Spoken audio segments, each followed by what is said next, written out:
محترم جناب فیروز صاحب بمبئی بھارت، السلام علیکم۔ ہم آپ کے ممنون ہیں کہ آپ نے ہماری ویب سائٹ پر یاد فرمایا، سوال آپ کا موصول ہوا، جواب حاضر۔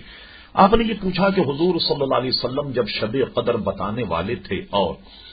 دو شخص کے آپس میں جھگڑنے کی وجہ سے حضور صلی اللہ علیہ وسلم شب قدر بھلا دی گئی، کیا اس بنا پر یہ دلیل دی جا سکتی ہے کہ حضور صلی اللہ علیہ وسلم کو شب قدر سے متعلق علم نہیں تھا؟ ہاں دیکھیے، یہ کہنا اس لیے جائز نہیں ہوگا کہ حضور صلی اللہ تعالی علیہ وسلم نے یہ نہیں فرمایا کہ مجھے شب قدر دکھائی گئی، میں بھول گیا، میں نہیں جانتا، بلکہ فرمایا گیا مجھے شب قدر دکھائی گئی اور بھلا دی گئی۔ یعنی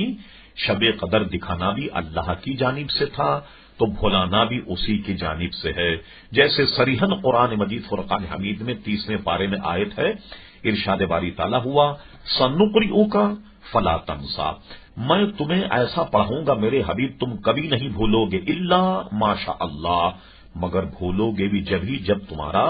رب چاہے گا۔ تو حضور سے اس لیے بھلا دی گئی کہ لوگ کہیں ایسا نہ ہو کہ ساری زندگی میں ایک ہی شب عبادت کر کے اور پوری زندگی اسی طریقے سے گزار دیں، تو اس کے بھلانے میں یہ حکمت تھی۔ اب رہا یہ کہ حضور صلی اللہ علیہ وسلم اس سے واقف نہ تھے، ایسی بات نہیں، قرآن مجید فرقان حمید نص موجود ہے کہ ارشاد باری تعالیٰ وہ علمک ما لم تکن تعلم، میرے حبیب میں نے تمہیں وہ سب کچھ بتا دیا جو تم نہیں جانتے تھے۔